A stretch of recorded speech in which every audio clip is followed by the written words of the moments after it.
So many of us were proven right as we now have confirmation from both Russia and North Korea that roughly 15,000 North Korean soldiers were deployed to Ukraine to fight for Russia.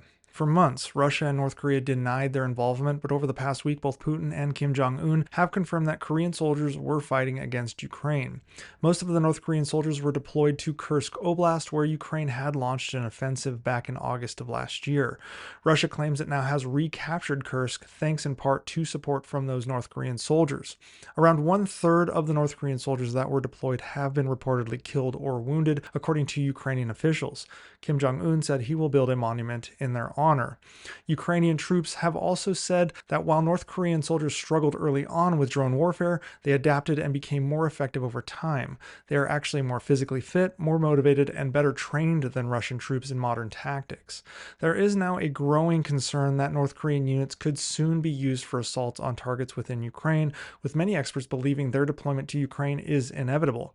If North Korean troops cross into Ukrainian territory, it would legally put North Korea in a state of war with Ukraine, and this could risk a wider global conflict. North Korean troops getting real-world training in this fight, as well as being bolstered by Russian military technology, does pose a threat to U.S. deterrence in the Indo-Pacific. In the pre-Trump era, a growing Moscow-Pyongyang axis would have undermined U.S. efforts to contain belligerent and rogue states, but I'm not sure if that's even the goal anymore, given Trump's fondness for both Kim Jong-un and Putin. Regardless of the approach Trump wants to take here, a stronger North Korea-Russia relationship weakens the credibility of American deterrence if that relationship is left unchecked. South Korea also now has to face the fact that North Korea's deployment in support of Russia is now a potential threat to stability on the Korean peninsula.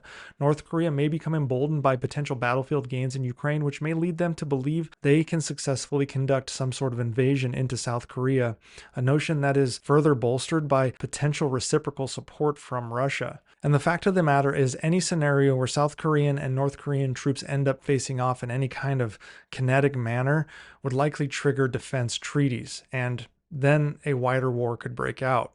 This certainly will test the alliance between South Korea and the United States, though, in unpredictable ways, especially since we do not know how Trump would react. For China, this creates a very complex problem. Beijing has tried to position itself as a neutral power broker by continuously calling for a ceasefire in Ukraine while strengthening its ties to Russia. However, open military cooperation between two of China's neighbors, one of which is a nuclear rogue state and the other is a global nuclear pariah, kind of puts Beijing in a pretty awkward spot.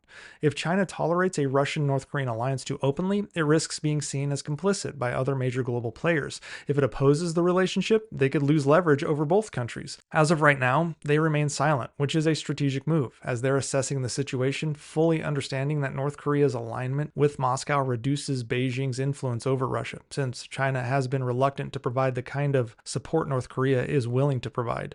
In Europe, the presence of North Korean troops will only harden their resolve. Countries like Germany, Poland, and the Baltics view this as confirmation that authoritarian powers are uniting against the West, so European governments are unlikely to accept any ceasefire deal that awards Russia in any way.